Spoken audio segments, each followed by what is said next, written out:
Caros irmãos e irmãs em Cristo, quem vos fala é Dom Pedro Cunha, bispo diocesano da Campanha. Hoje é domingo, dia 4 de fevereiro, e nós estamos celebrando o quinto domingo do tempo comum, cujo evangelho é o de Marcos 1, 29 a 39. Pegarei alguns poucos fragmentos desses 10 versículos do primeiro capítulo do evangelista Marcos. Assim que saíram da sinagoga, dirigiram-se com Tiago e João à casa de Simão e André. A sogra de Simão estava de cama, com febre, e sem tardar, falaram-lhe a respeito dela. Aproximou-se, ele tomou-a pela mão e levou-a. Imediatamente a febre a deixou, e ela pôs-se a servi-los. Ele curou muitos doentes que estavam oprimidos por diversas doenças e expulsou também muitos demônios. Gostaria de sublinhar 2 episódios nesse primeiro capítulo do evangelista Marcos, em que nós conhecemos o episódio da cura da sogra de Pedro.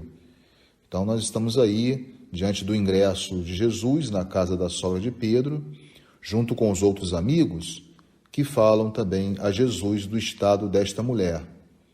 Segue então a intervenção, como nós observamos no evangelho de hoje, Jesus, de maneira tão espontânea e ao mesmo tempo eficaz. Jesus, portanto, ele é o mestre, ele faz levantar-se a doente, tomando-a pela mão.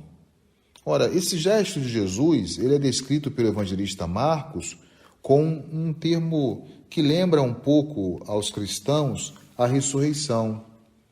Significa, portanto, dizer, em outras palavras, que esse simples gesto de Jesus, cumprido na intimidade de uma família, antecipa, assim por dizer, a vitória sobre a própria morte. Os milagres de Jesus, é interessante aí destacar, eles não são espetáculos. Jesus não faz isso de maneira espetaculosa, mas são gestos de fraternidade e também de solidariedade. E depois, num segundo momento do evangelho de hoje, uma pausa na casa de Pedro, essa atividade milagrosa que Jesus vai exercendo no curso do anúncio do reino de Deus, sobretudo nesse evangelho, vai recomeçar, como diz o evangelista, na parte da tarde. Ao entardecer, depois do pôr do sol, começaram a trazer-lhe todos os doentes e possuídos pelo demônio. Interessante esse paralelismo que o evangelista Marcos faz entre os doentes e os possuídos pelo demônio.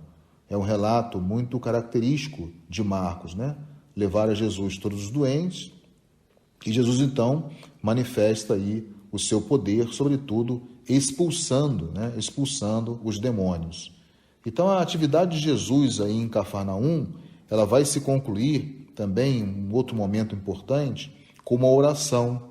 Jesus vai se colocar em oração, uma oração solitária, iniciada bem de madrugada. Talvez seja esta também uma lembrança, de Pedro, que junto com os amigos põe-se em busca de Jesus para levá-lo de volta para o meio do povo, ou seja, o meio do povo de Cafarnaum. E a breve resposta de Jesus é uma fresta, uma abertura, sobre esta saída silenciosa dele de Cafarnaum e também sobre o significado de sua própria oração. Jesus reza como um alimento espiritual que fortalece a sua missão.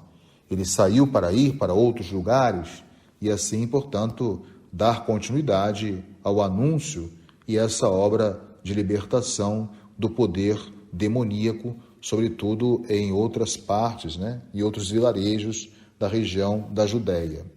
Então, hoje, para nós concluirmos a reflexão do Evangelho deste domingo, nós aprendemos com Jesus a lidar também com a própria dor.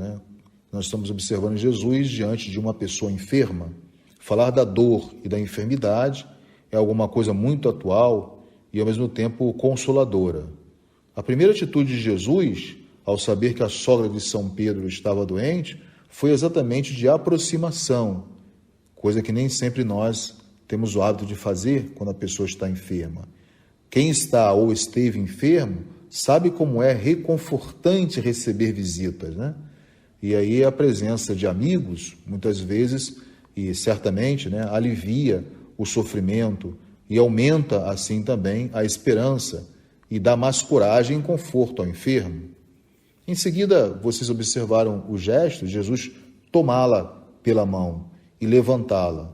Significa, portanto, que Deus não quer o sofrimento, nem é Ele, portanto, que nos envia o sofrimento, como muitas vezes nós observamos falar. É muito comum ouvir de pessoas que muitas vezes se deparam com a experiência da morte, ou de um ente querido, ou mesmo uma doença grave, perguntarem por que Deus, está castigando tal pessoa por conta disso, ou por conta da morte, ou por conta da enfermidade.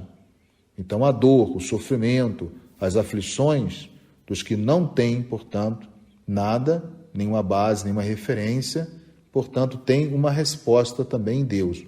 Deus dá a resposta, sobretudo, àqueles menos favorecidos da sociedade, mais sofredores, que muitas vezes passam também por tribulações, como todos nós também passamos. Isso significa, portanto, que não vem o mal de Deus, mas esses males são provenientes da própria finitude humana, da condição humana finita, precária. Então, infelizmente, os problemas deste mundo, eles não podem ser resolvidos de maneira plena, Nós vivêssemos num mundo sem a dor, sem a morte, sem o sofrimento, então nós estaríamos talvez fora da realidade desse mundo. Então, o próprio Jesus, sabendo disso, ele vai nos dar uma palavra de esperança, sabendo que nós teremos muito sofrimento no mundo. Então, é importante que Jesus nos responda através desse evangelho de hoje, que venha ao nosso encontro, ele que passou fazendo bem, trazendo o sentido da vida para tantas pessoas e ao mesmo tempo aliviando as pessoas de seus males no corpo e da alma, que ele possa também ser uma resposta para muitas pessoas que ainda não se sentem confortadas e consoladas pela palavra reveladora de Jesus, sobretudo no evangelho de hoje. Que possamos então lutar contra toda a sorte de sofrimento, não como uma fuga, mas encontrando em Jesus uma palavra de conforto, de consolo e o sentido mais profundo, que tudo na vida passa, inclusive a dor e a própria morte. E nós sabemos em quem colocamos a nossa confiança. A nossa confiança está, sem dúvida alguma, nesse Deus que é o autor, fonte e origem da vida. Ele não nos dá mal nenhum, mas também nos capacita a tirar até das coisas mais um ensinamento para as nossas vidas. Louvado seja nosso Senhor Jesus Cristo, para sempre seja louvado. O Senhor esteja convosco, Ele está no meio de nós. Por intercessão da Virgem do Carmo e dos nossos beatos Padre Victor e Inha Chica, abençoe-vos o Deus Todo-Poderoso, Pai e Filho e Espírito Santo. Tenham todos um abençoado domingo.